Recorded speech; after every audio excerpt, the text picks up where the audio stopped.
अच्छा करिए तू, अच्छा करिए, बहुत अच्छा। अगले महीने से ना तेरी पगार बढ़ा दूंगा। थैंक यू साहब। एक छोटी सी विनती है। हाँ बोलो ना। आज मुझे अपनी बहन को आंगनवाड़ी की डॉक्टरनी के पास लेके जाना है, तो क्या आज मैं जल्दी चली जाऊँ?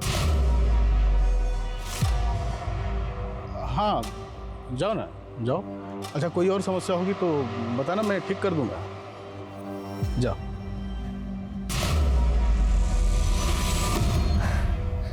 ऐसा लगता है सुगंधा, पहले पति ने मुझे पिंजरे में कैद कर लिया था और अब इस बच्चे ने तो मेरे पर ही काट लिए। इतना नेगेटिव क्यों सोचते हो दीदी?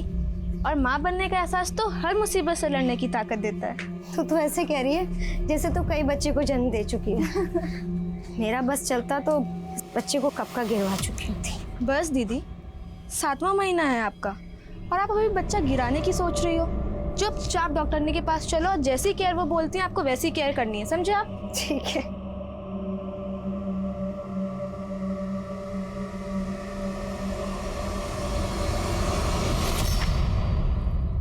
आपकी कंपनी की दवाई इतनी घटिया है कि अगर मैं अपने मरीज को दवाई न दूं तो शायद बच जाएगा, लेकिन आपकी कंपनी की दवाई खा के शर्तिया मरेगा वो।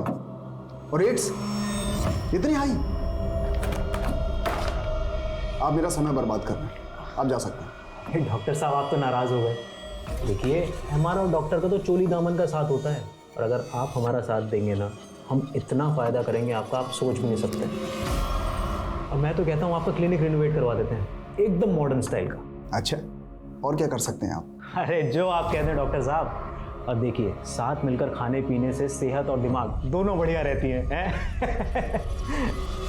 देखिए इसके पहले कि मेरा दिमाग खराब हो और मैं आपकी सेहत खराब कर दूं, आप जा सकते हैं।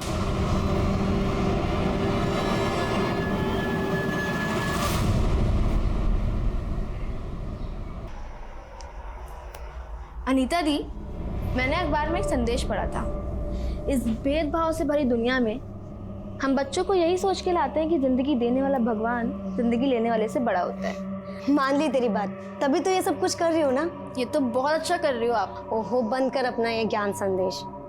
मैं समझ गई, इस बच्चे को तो जन्म देना ही पड़ेगा, लेकिन इसके बाद में मैं जितेंद्र से तलाक जरूर लूंगी। ये कैसी बात कर रही है अनीता? बिन पति के तेरे और तेरे बच्चे का गुजर बसर कैसे चलेगा? हाँ, ये तो आपको मेरी शादी कराने से पहले सोचना चाहिए था ना माँ। इस शादी ने मेरी जिंदगी पे लंबा विराम लगा दिया है। बेटा सब अच्छा हो जाएगा, अच्छी बात ही सोचा कर। अरे दामाद जी, आइए आइए दामाद जी आइए, हम आपके बारे में बात कर रहे थे। आइए ना, बैठिए। कोस ही रहे होंगे। अरे नहीं नहीं दामाद जी, तारीफ थोड़ी करोगे। बैठिए। तू बच्चा पैदा करने के लिए यहाँ पे आके बैठ गई है और वहाँ घर का सारा काम चूल्हा चौका मैं कर रहा हूँ। हाँ, तुझे वापस लेने आया हूँ मैं, समझी? हाँ दामाद जी, आपकी पत्नी है, ले जाइएगा, लेकिन पहले बैठिए तो। तुझे यहाँ से लेके जाऊंगा मैं, समझी? जीजा जी, आप एक बात अच्छी तरीके से समझ लीजिए, जब तक दीदी को बच्चा नहीं हो जाता वो हमारे साथ ही रहेंगी। आपको खुद का होश तो रहता नहीं है, आप दीदी को क्या संभालोगे? बहुत बोल रही है तू। तुझे अकल नहीं है क्या कि घर के दामाद से कैसे बात करते हैं? तमीज सिखाओ इसको। अब कुछ भी बोल रही है तू। हम दामाद जी सही कह रहे हैं। अरे हमारे में पहले डिलीवरी ससुराल में ही होती है, शुभ माना जाता है। जा नाश्ता का बंदोबस्त कर। मुझे देर हो रही है और आपको भी चलना है। हाँ हाँ आ रही हूँ मैं। बैठिए ना दामाद जी, आइए।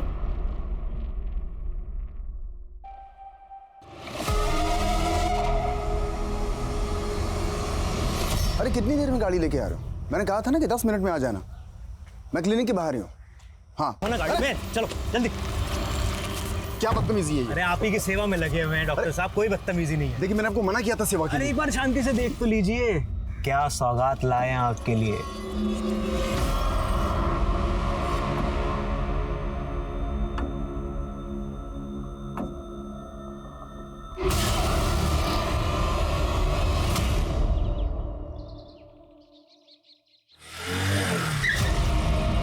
ऐसे हड़बड़ा के कहाँ जा रही है? आना, बेड छोड़ देता हूँ। अरे आना। राखी, राखी। अनीता दीदी आप? सुगंधा अभी तक घर नहीं आई, तुमने उसे काम पे देखा था? नहीं दीदी, और वैसे भी हम कई दिनों से मनोहर सेठ की बजाय रेवा शंकर के यहाँ काम कर रहे हैं। आप मनोहर सेठ से बात कीजिए ना। हेलो, मैं जितेंद्र, सुगंधा का जीजा साहब। वो काम से घर नहीं आई, आपको पता कहाँ है वो?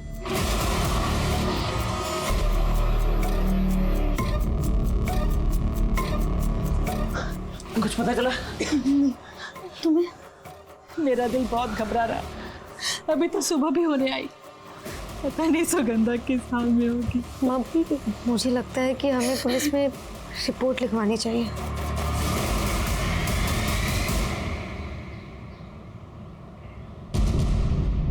सुगंधा काम क्या करती हैं? वो मनोहर सेठ के यहाँ सुपरवाइजर है। कल ये काम पर पहुंची थी?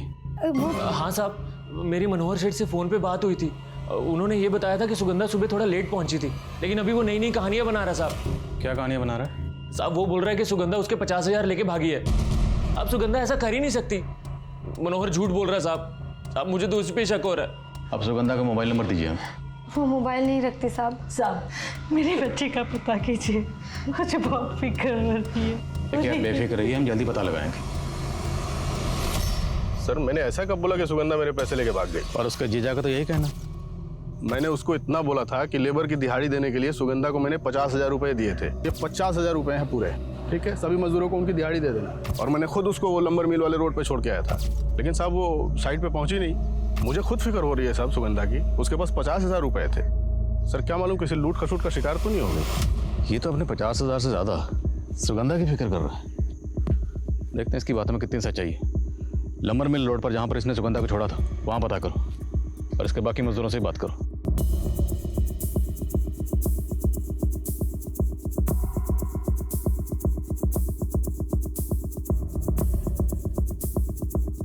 हाँ साहब, कल इस लड़की को हमने देखा था सुबह जब हम लकड़ी लेकर जा रहे थे। उसके बाद गाड़ी में बैठकर चली गई थी। उस कार का नंबर कुछ याद है तुमको? नंबर तो अंग्रेजी में था साहब, तो वो तो हमको पता नहीं, लेकिन जिसके साथ वो गाड़ी में गई वो बात ऐसे कर रही थी जैसे वो एक दूसरे को जानते हैं साहब। अच्छा, वो कार देखने में कैसी थी, कुछ पता है? हाँ साहब, काले रंग की थी। ये ऐसी कार थी क्या? नहीं साहब। हाँ साहब, ऐसी गाड़ी थी।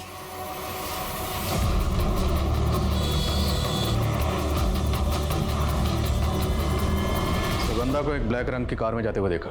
ऐसा कौन है जिसके पास काले रंग की कार है? नहीं साहब, सुगंधा किसी कार वाले के साथ क्यों जाएगी? आपको कोई गलतफहमी हुई है। सुगंधा का किसी लड़के से affair?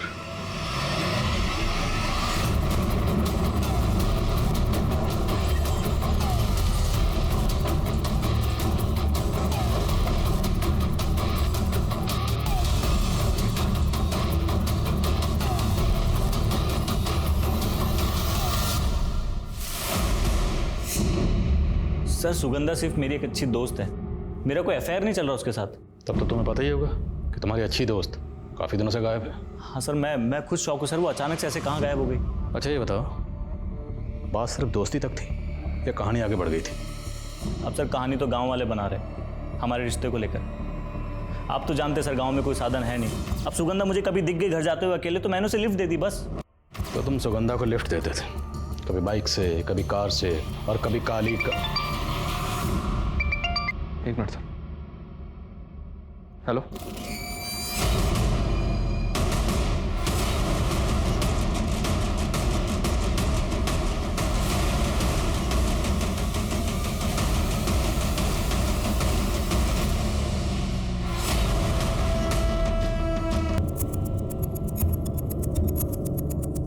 Yes sir, you are right, possible है।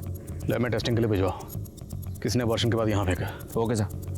और आसपास सर्च करवाओ, शायद कुछ मिले। Okay sir. परम उठाओ इसे।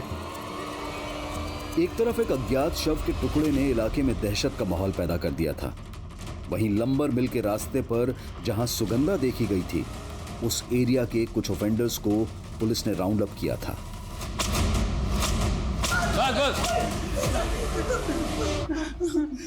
कहाँ रखा उस लड़की को? हाँ, तुम दोनों ने उस लड़की के साथ क्या किया? बोलो। अब माना कि हम लोग छोटी मोटी चोरी चकारी करते हैं साहब, लेकिन किसी लड़की के साथ नहीं साहब। इसका मतलब तुम दोनों ऐसे मुंह नहीं खोलोगे? मारो सालों।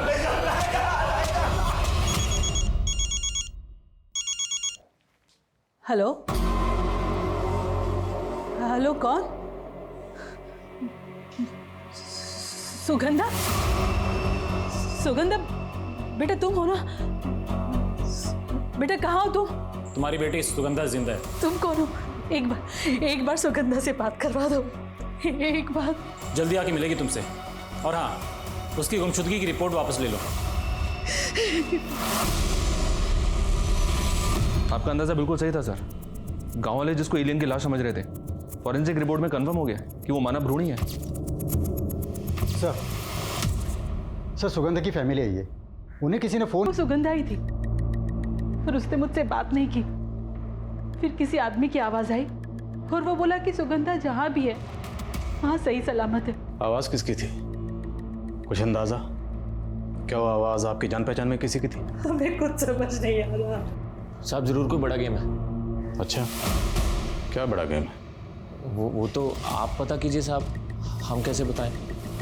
देखिए ना, माँ जी की हालत कितनी खराब हो रही है। जिस नंबर से फ़ोन आया था वो नंबर दीजिए। हाँ सर।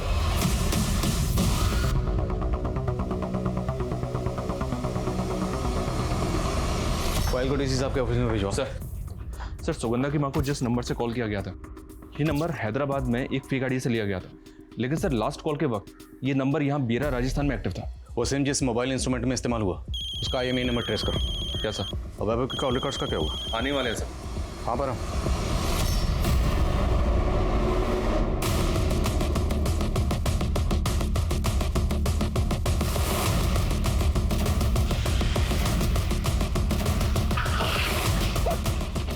सर आइए, यहाँ पे अंदर, यहाँ अंदर जंगल में। हटिए पीछे, हटिए हटिए पीछे पीछे हटिए, चलिए आइए सर। सर गांव वालों ने बताया इस एरिया में रात को बहुत सारे कुत्ते भौंक रहे थे। मेरे ख्याल से कुत्ते ने बदबू सूंघ के ये जमीन कुरेद दी। ये देखिए सर।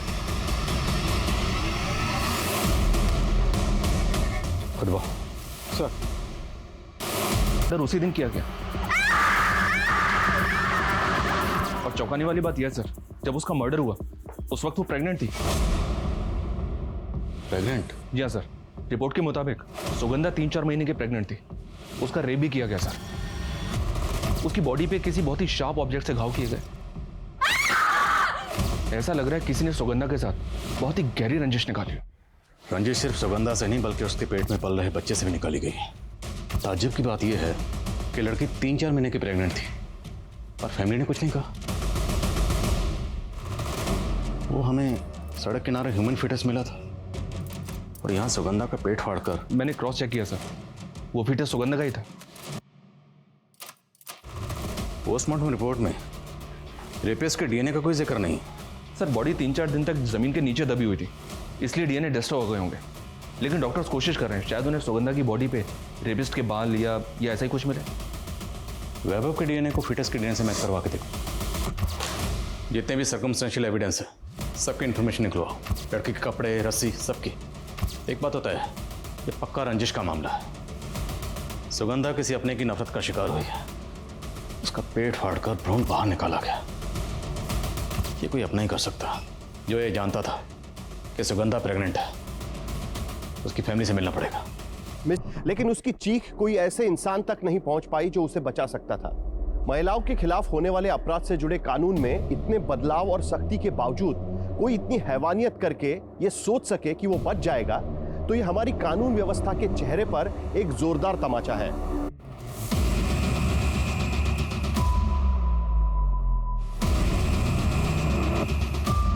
क्या सुगंधा प्रेग्नेंट थी? ये क्या कह रहे हैं साहब आप? साहब आप सुगंधा का केस सुलझा रहे हैं या उसको बदनाम कर रहे हैं? कुलदीप सिसोदिया। कौन है ये? दूसरी जाति का रईस है साहब। सुगंधा और बाबा उसके यहाँ काम करते थे। तेरी इतनी औकात, तू मेरा पानी कहाँ तक आएगा? पानी खत्म हो गया साहब। भैया हमारा पानी का गिलास कहाँ तक गिरा? तुम क्या कर रहे हो? पुलिस रिपोर्ट लिखाई थी? कोशिश की थी साहब। आपके ये हवलदार परम जी वो भी थे तब थाने में। साहब आप कुछ बोल क्यों नहीं रहे? क्या हल्ला हो रहा है? साहब मेरे बाबा को सिर्फ इसलिए मारा गया क्योंकि उन्होंने कुलदीप सिसोदिया के गिलास से पानी पी लिया और अब वो नहीं रहे। आप केस बनाओ वो स्पेशल एक्ट में। देखो बिना गवाही के केस नहीं बनता। तुम्हारे अलावा कोई गवाही नहीं दे रहा है कि कुलदीप सिसोदिया जी ने तुम्हारे पिता को मारा था। अरे इनके अफसर दरोगा ने हमारी एक नहीं सुनी, ये भी बहुत खड़े रहे। कुलदीप पर केस करने के लिए सुगंधा कई दिनों से लोगों को इकट्ठा करके गवाह जुटाने में लगी हुई थी। मुझे लगता है कुलदीप को इस सब के बारे में पता चल गया और इसीलिए उसने सुगंधा से बदला लेने के लिए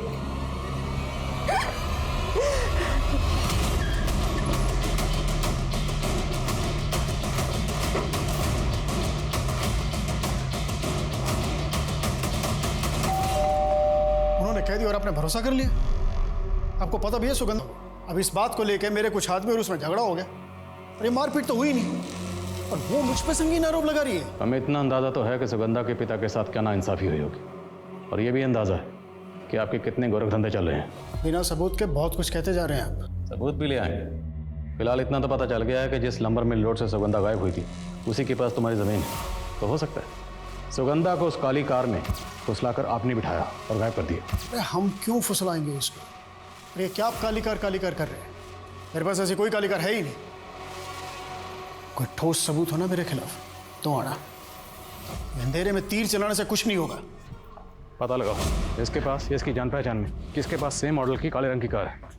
और जिस दिन सुगंधा का मर्डर हुआ उस दिन इसकी एक एक एक्टिविटी चेक करो। ओके साहब।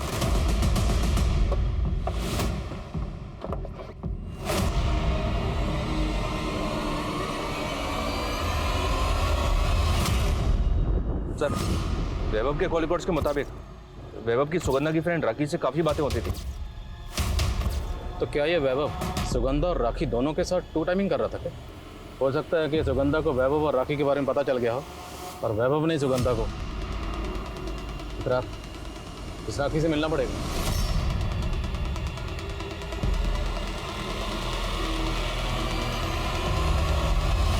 बोलो, चुप क्यों? जानती हो ना वैभव को? हाँ साहब, सुगंधा वाला वैभव ना। सुगंधा वाला वैभव तुम्हें फोन क्यों करता था? बहुत बातें होती थी तुम दोनों में। हमसे बात नहीं करता था, वो हमारे फोन पे सुगंधा से बात करने के लिए फोन करता था, क्योंकि सुगंधा के पास फोन नहीं था ना, इसलिए। तेरे दोस्त का फोन अभी तक नहीं आया तो तू ही कर लेना। नहीं यार, तेरे पैसे कट जाएंगे। वैसे भी वो 8:15 को कॉल करता है। 15 सेकंड अभी भी बाकी है। अरे इसमें क्या हो गया, कर। वाह यार, टाइम का तो पक्का है। चल चल शुरू हो जा। अच्छा, ये वैभव तो कह रहा है कि सुगंधा और वो सिर्फ दोस्त थे। तुम बताओ, सिर्फ दोस्त थे या दोनों में अफेयर था? जिस तरह से वो दोनों बातें करते थे उससे ऐसा लगता था कि दोनों प्यार ही नहीं, शादी भी करना चाहते थे।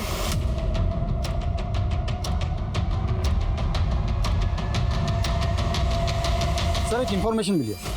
वैभव के पास 2 कार है। उसमें से एक कार उसी मॉडल की है जिसमें सुगंधा को बैठते हुए देखा गया था। हाँ सर, 2 कार्स हैं मेरे पास, पर मैंने कभी सुगंधा को उसमें लिफ्ट नहीं दी। और तूने सुगंधा को प्रेग्नेंट भी नहीं किया? नहीं सर। तुम्हें पता है ना कि तुम्हारा डीएनए सैंपल क्यों लिया गया? पता है ना, बाद में अगर मुझे पता चला कि तुमने झूठ बोला था या कुछ छुपाया था तो बेटा बहुत तकलीफ होगी।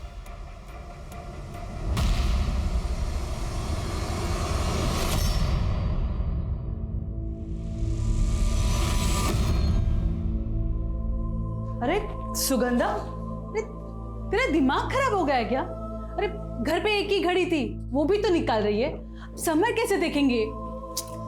क्योंकि माँ अब इस घड़ी का टाइम खत्म और हमारा टाइम शुरू हो गया।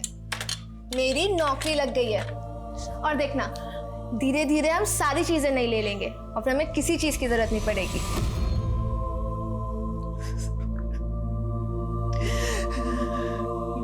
माँ, कब तक इस घड़ी को देखकर रोती रहोगी? आज मैं इस घड़ी को उतार कर फेंक देती हूँ। हाँ फेंक दे, तू घड़ी को उतार के फेंक दे। ये टीवी, बर्तन, कपड़े, ये सब कुछ फेंक दे। जैसे सुगंधा लेकर आई थी ये घर में।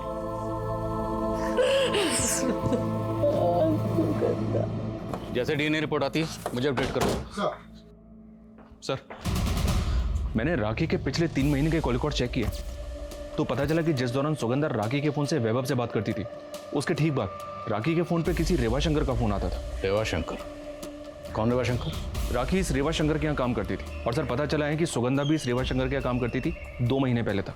और 2 महीने पहले सुगंधा ने बिना बताए बिना सैलरी के यहाँ से काम छोड़ दिया और मनोहर के यहाँ काम करने लगी। राखी के फोन पर 8:15 पर वैभव का फोन आता था सुगंधा के लिए। ये कॉल 8:45 तक चलती थी और उसके ठीक बाद रेवा शंकर राखी के फोन पर फोन करता था और ये कॉल चलती थी 8:45 से 8:55 तक। और सर ये फ़ोन कॉल्स का पैटर्न पिछले काफ़ी समय से ऐसा ही चल रहा है। हो सकता है सर रेवा शंकर और राखी का आपस में अफेयर हो और ये दोनों कपल्स बारी बारी बात करते हो फ़ोन पे। एक काम करो, इस राखी का फ़ोन जब्त करो और उसका डेटा चेक करो। आखिर पता तो चले कि इन सब के बीच में चल क्या रहा था।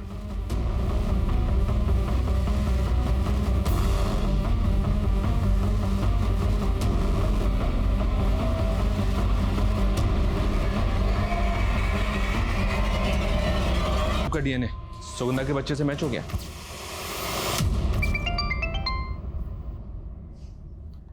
हाँ परम बोलो। सर हम वैभव को अरेस्ट करने आए थे तो मालूम चला कि उसने आत्महत्या करने की कोशिश की है। क्या?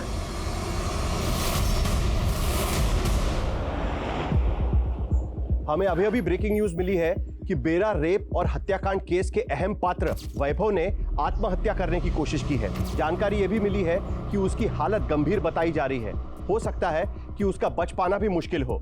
यह इस केस में एक जबरदस्त घुमाव है। क्या वैभव ने यह कदम अपनी तथाकथित गर्लफ्रेंड के खो देने के सदमे में उठाया या फिर वो कुछ ऐसा जानता है जो उसके जान पर बनाई?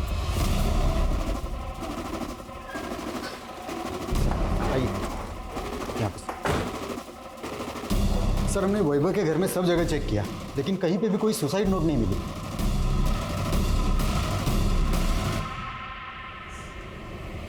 डॉक्टर अवस्थी, वैभव की हालत अब कैसी है? सर उसने काफ़ी ज़्यादा मात्रा में पॉइजन इनहेल किया था। हालांकि हमने सारा पॉइजन तो फ्लश आउट कर दिया पर यह बताना बहुत मुश्किल है कि वो कब तक नॉर्मल हो पाएगा। वैभव की हालत नाजुक है। अब ये पता नहीं उसने गिल्ट में पॉइजन लिया है या कोई और बात है। सर अभी एफएसएल ऑफिसर से बात की मैंने। उनका कहना है कि सुगंधा को बांधने में जो रस्सी यूज़ की गई थी वो अफ्रीका के तंजानिया में बनती है। अफ्रीका की रस्सी? जी हाँ सर, ये एक स्पेशल टाइप की रस्सी है। और अफ्रीका के तंजानिया की रस्सी यहाँ कैसे आई? पता लगाओ आसपास के एरिया में तंजानिया से किसका कनेक्शन है।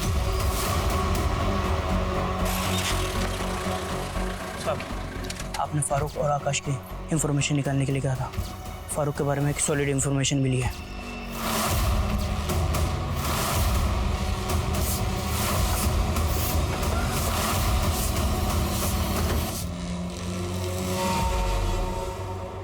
साथ?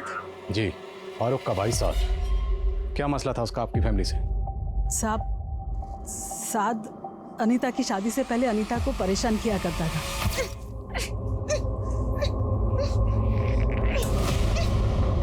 दीदी! दीदी! छोड़ो! अरे सुनते हो? देखो कोई आवाज आ रही है। अरे क्या हुआ बेटा सुगंधी? क्या हुआ? कमीने तू रुक क्या कर रहा है?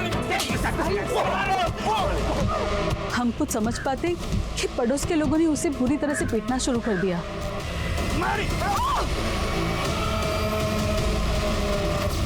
हमें सच में नहीं पता था कि ये सब में वो मर जाएगा साहब। हाँ साहब, साथ को जब हम लोग लाए थे तो वो मर चुका था। तो उस वक्त पुलिस रिपोर्ट क्यों की? सब लोग बोल रहे थे कि उसने सुगंधा की बहन का रेप करने की कोशिश की थी, इसलिए हमारी बिरादरी में भी हमारा किसी ने साथ नहीं दिया। यहाँ तक कि कब्रिस्तान में दफन तक नहीं करने दिया। साहब उसको तो मैंने खुद अपने खेत में दफनाया। तो इसलिए तुम पुलिस रिपोर्ट नहीं कर पाए।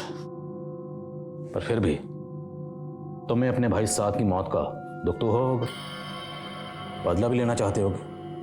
और तुमने अपने भाई की मौत का बदला लिया अनीता की बहन सुगंधा से। तुमने उसका रेप किया और फिर उसका मर्डर किया और उसके बाद साहब माना कि हम लोग छोटी मोटी चोरी चकारी करते हैं साहब, लेकिन किसी का रेप नहीं कर सकते साहब। साहब यकीन करो साहब। सर वैभव को होश आ गया। सर मैं जानता था सुगंधा के पेट पे मेरा बच्चा है, इसलिए तुम सुगंधा के साथ खेल खेल रहे थे। तुम्हें लगा कि सुगंधा तुम्हारे खिलाफ कोई एक्शन ना ले, इसलिए उससे पहले ही तुमने सुगंधा। नहीं सर, मैंने सुगंधा को कोई धोखा नहीं दिया सर। हम दोनों एक दूसरे से बहुत प्यार करते थे। यार तुम इतना डरती क्यों? हम दोनों प्यार करते एक दूसरे से, और मैं चाहता हूँ कि तुम अपनी मम्मी के पास जाओ और हमारे रिश्ते के बारे में सब सच बता दो। वैभव, मैं माँ को बताने के लिए बता दूं, लेकिन तुम्हारे परिवार वाले बहुत ऊंचे हैं। तुम जानती हो अच्छे से, मुझे नहीं फर्क पड़ता ये जात पात ऊंच नीच का। देखो मैं बस इतना चाहता हूँ कि हम दोनों शादी करें। हम दोनों एक दूसरे के काफी क्लोज आ गए। फिर एक दिन पता चला कि वो प्रेग्नेंट। सुगंधा तुम डरो मत, मैं हूं ना तुम्हारे साथ। मैं ख्याल रखूंगा तुम्हारा और हमारे बच्चे का। तुम अगर इतने ही सच्चे हो तो तुमने हमसे झूठ क्यों बोला? मैं डर गया था सर, सुगंधा से बहुत प्यार करता था, उसके बिना जी नहीं सकता, इसलिए मैंने सोचा मरने की सर। मगर तुम बच गए। अभी भी क्या पता सच बोले या झूठ बोले, हो सकता है इस बार भी झूठ बोले और ये कोई ड्रामा कर रहे हो। सर मैं कोई ड्रामा नहीं कर रहा सर, सच में सुगंधा से बहुत प्यार करता था। मैंने नहीं मारा उसको सर। राखी के फोन का डेटा रिकवर किया, उसके फोन के मैसेजिंग ऐप में एक वीडियो मिला जो उसने डिलीट कर दिया था। प्ले करो सर।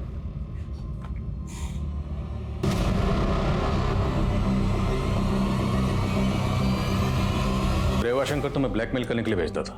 इन वीडियोस के अलावा रेवा शंकर तुम्हें धमकी भरे मैसेजेस भी भेजता था कि अगर तुम काम पर नहीं लौटी तो तुम्हारे ये वीडियोस वो इंटरनेट पर डाल देगा। देख, इसमें तेरा फायदा ही फायदा है। जब काम पे जाना जा, जब काम पे नहीं जाना मत जा। और जितना मजदूरी का पैसा होगा ना, पूरा का पूरा बचेगा। और देख, सबसे बड़ी बात, पैसा कमाएगी तो ही अपने बाप का इलाज करा पाएगी ना।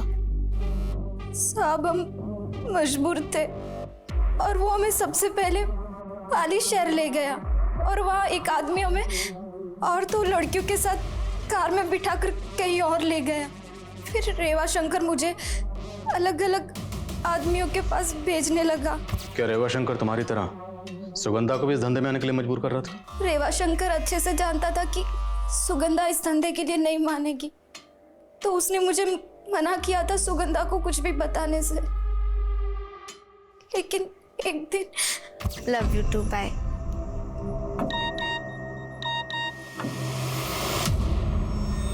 राखी, क्या है ये सब? रेवा शंकर कब से कर रहे थे ये साथ ये सब? और तो छुपा क्यों रही है ये सारी चीजें?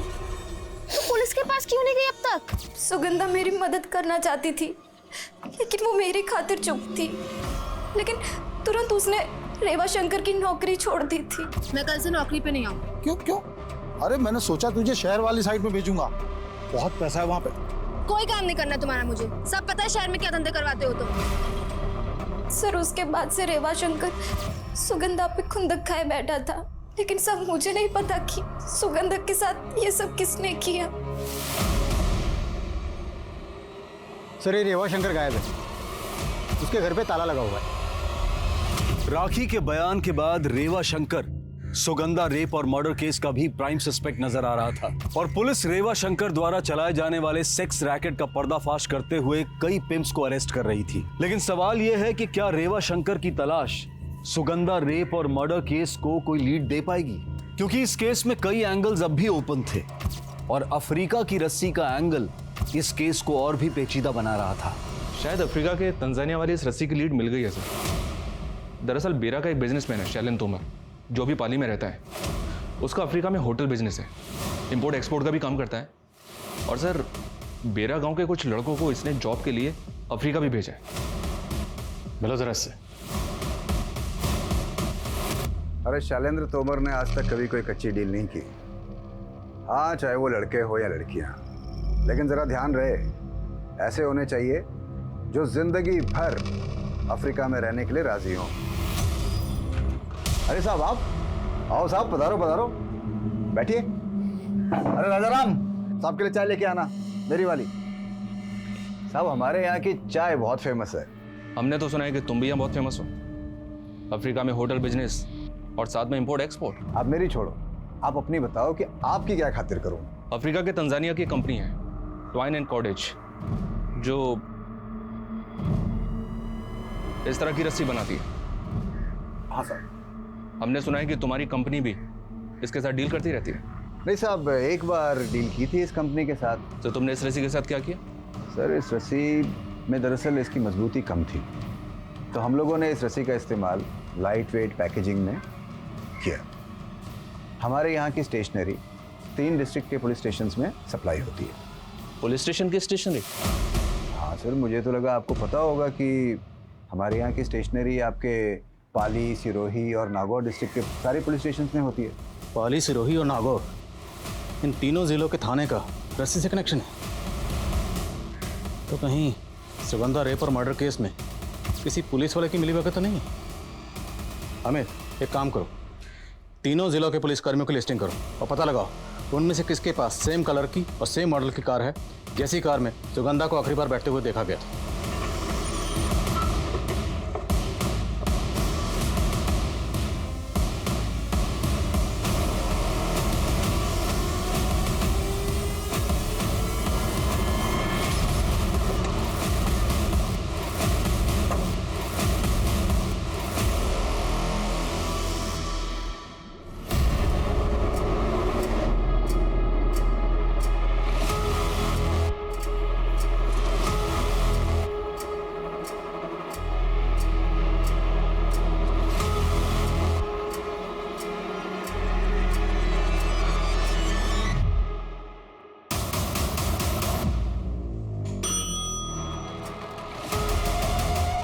सर, आपने मुझे बुलाया? अच्छा परम, पंडित तुम चलो। कुलदीप सिसोदिया को बचाने के लिए क्या तुमने प्रेम सोलंकी का साथ दिया था? सर, मैं समझा नहीं, आप कहना क्या चाहते हैं? जो पूछ रहा हूं उसका जवाब। क्या तुमने प्रेम सोलंकी का साथ दिया था? नहीं सर। रणदीप गुजर कौन है? मेरा कजिन भाई। उसके पास किस रंग की कार है? काले रंग की। काले रंग की। और सुगंधा को आखिरी बार किस रंग की कार में बैठे हुए देखा गया था? काले रंग की। तुम्हारे कजिन के पास सेम मॉडल की काले रंग की कार है, तुमने बताया क्यों नहीं? सर, आप कुछ भी कहने जा रहे हैं सर। मेरे कजिन के पास काले रंग की कार है, इसका मतलब आप मुझ पर... इसका मतलब मैं तुम पर शक कर रहा हूँ। अगर आपको लगता है कि मैंने कुछ किया है तो आप मेरे खिलाफ इंक्वायरी कीजिए। इंक्वायरी हो रही है और तुम्हारे कजिन की कार ऑलरेडी फॉरेंसिक के पास है। एक बात याद रखना, अगर मुझे पता चला कि सुगंधा को गायब करवाने में तुम्हारा जरा भी हाथ था तो मुझसे बुरा कोई नहीं होगा। अब जा सकते हो। सर, इन्फॉर्मर से रेवा शंकर का पता चल गया है। वो अपने पुश्तैनी गांव में, यहाँ से तकरीबन 40 किलोमीटर दूर। Okay sir. मैं बता रहा हूं ना, मैंने सुगंधा के साथ कुछ नहीं किया। आप विश्वास तो कीजिए मेरा। सुगंधा को तेरे सेक्स रैकेट के बारे में सब कुछ पता चल गया था। तुझे डर था कि कहीं वो तेरा पर्दाफाश ना कर दे, इसलिए तुमने सुगंधा को मरवा दिया, है ना? वो किसी और की नफरत की शिकार हुई और खामखा आप मेरे पे समय बर्बाद कर रहे हैं अपना। ऐसे नहीं मानेंगे। हड्डी पसली एक कर दो इसकी। सर, परम के कजन के अलावा सिरोही थाने की एसआई राकेश नागपाल और नागौर थाने के सब इंस्पेक्टर अमजद शेख के पास वैसे ही मॉडल की काले कलर की कार है। सेम मॉडल काली कार? जी सर। और वो अपना कांस्टेबल परम, उसके कजन की कार में फॉरेंसिक को कुछ मिला? नहीं सर। और सर, जब इन दोनों के रिकॉर्ड्स मैंने चेक किए तो पता चला कि राकेश नागपाल वारदात के दौरान ड्यूटी पे था, लेकिन ये अमजद शेख 10 दिन की लीव पे था। देख अमजद, सीधा सीधा सवाल पूछूंगा, सीधा सीधा जवाब दे दे, बिना गोल गोल घुमाए। सुगंधा ने तुम्हारा क्या बिगाड़ा था? क्यों मारा उसे? सर, मैं सुगंधा को क्यों मारूंगा? मेरा उसके साथ क्या लेना देना है? वारदात वाले दिन तेरी कार बेरा क्रॉसिंग के पास टोल नाका में कैप्चर हुई और साथ तेरा कजन था। इतनी डिटेल बहुत है कि और डिटेल दो। हाँ सर, ये सच है कि मैंने ये सब कुछ अपने भाई साथ क्या बदला लेने के लिए किया, लेकिन ये बदला मैंने अकेले नहीं लिया। तो और कौन शामिल था तुम्हारे साथ? बहुत नौटंकी कर ली, पर अब नौटंकी खत्म। बोलो। मैं सास से प्यार करती थी। उस रात हम लोग भागने भी वाले थे, लेकिन तभी सुगंधा ने मुझे साथ के साथ देख लिया। दीदी कौन है ये? माँ, बाबा, सुगंधा चुप। माँ, क्या हुआ बेटा? तू कमी नहीं थी रात में, क्या कर रहा था? मेरी जिंदगी नर्क बन गई उस सुगंधा की वजह से, इसलिए मैंने भी उसको नर्क भेजने का सोच लिया। इतनी नफरत अपनी खुद की बहन से? तुम जानती थी कि वो प्रेग्नेंट थी? हाँ, मैंने उसको प्रेगनेंसी की दवा लेते हुए देख लिया था और मैं समझ गई कि ये वैभव का ही बच्चा होगा। और फिर मैंने सोचा यही सही मौका है उससे बदला लेने का। और अमजद भाई भी साथ की मौत का बदला उससे लेना चाहते थे। और फिर प्लान के अकॉर्डिंग हम लोग उस दिन सुगंधा से रास्ते पर मिले। अरे आप? और ये कौन है? ये अमजद भाई हैं, जितेंद्र के दोस्त।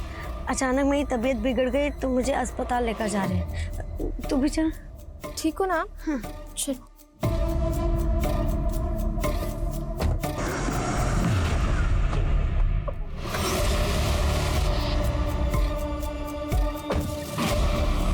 अरे दीदी सुनो, क्या हुआ? दीदी, निकल। दीदी, जाओ जाओ बेटा। छोड़ दो मुझे। दीदी क्यों कर रही हो? बच्चा पैदा कर बोल बोल के कान खा लिए तूने मेरे। और आज तेरी वजह से जितेंद्र का बच्चा पेट में लेकर मैं घूम रही हूँ। बहुत प्यार करती है ना तू अपने आज जन्मे बच्चे से? हाँ, जैसे तूने मुझे मेरे सास से अलग किया था ना, वैसे ही मैं तुझे तेरे बच्चे से अलग कर दूंगी। हो गया, तुम अब घर जाओ। तुम्हें जाने में टाइम लगा तो उनको शक हो जाएगा। दीदी, बहुत सियानी बनती है ना तू। तेरी वजह से मेरा भाई मारा गया। अब तू मजा देख।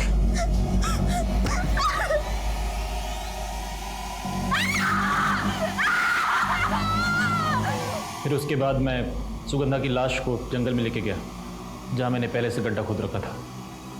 मैंने उसकी बॉडी को वहाँ डंप कर दिया और निकल गया। वहाँ से निकलने के बाद मुझे एहसास हुआ कि उसके फीटस को गड्ढे में डालना भूल गया था मैं, इसलिए वहीं नज़दीक में फीटस को रोड साइड में फेंक दिया मैंने। उसके बाद तुमने इनकी माँ को फ़ोन करके ये कहा कि सुगंधा सही सलामत है? जी हाँ सर, दरअसल हम लाश मिलने तक ज़्यादा से ज़्यादा टाइम बाई करना चाहते थे।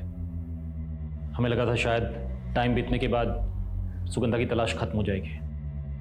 पुलिस वाले होकर ये कैसे भूल गए कि तलाश कभी खत्म नहीं होती। जुर्म जिंदगी भर मुजरिम का पीछा करता है और फिर उसे गर्दन से पकड़कर कानून की चौखट पर लाकर पटकता है, जैसे तुम दोनों को पटका। और तुम बदले की आग में इतनी हो गई थी कि एक ही झटके में इतनी जिंदगी बर्बाद कर दी, अपनी होने वाले बच्चे की, अपनी बहन की, अपनी माँ की। वो नफरत ज्यादा घातक होती है जब नफरत करने वाला अपने होशो हवास ना खोकर अपनी नफरत को एक सोची समझी साजिश की शक्ल दे देता है। सुगंधा के साथ भी यही हुआ। भले ही उसने ये ना सोचा हो कि अपनी नफरत को निकालने के लिए अनीता उसकी जान भी ले सकती है, लेकिन जब उसने अनीता को अमजद के साथ देखा तो उसे ये सोचकर सतर्क हो जाना चाहिए था कि अमजद जैसा अनजान शख्स उस वक्त अनीता के साथ क्या कर रहा था। अगर सुगंधा ने एहतियात बरतते हुए अनीता के साथ सही तर्क किया होता तो शायद वो अपना बचाव कर सकती थी, लेकिन सुगंधा का अनीता पर किया गया भरोसा उसकी सबसे बड़ी गलती बन गया। अब मैं अनूप सोनी आपसे विदा लेता हूं। फिर मुलाकात होगी क्राइम पेट्रोल सतर्क में एक और नए केस के साथ और उस पर हमारे एक्सपर्ट के विश्लेषण के साथ। तब तक अपना और अपने परिवार का ख्याल रखें, सतर्क रहें, सुरक्षित रहें और देखते रहें क्राइम पेट्रोल सतर्क। जय हिंद।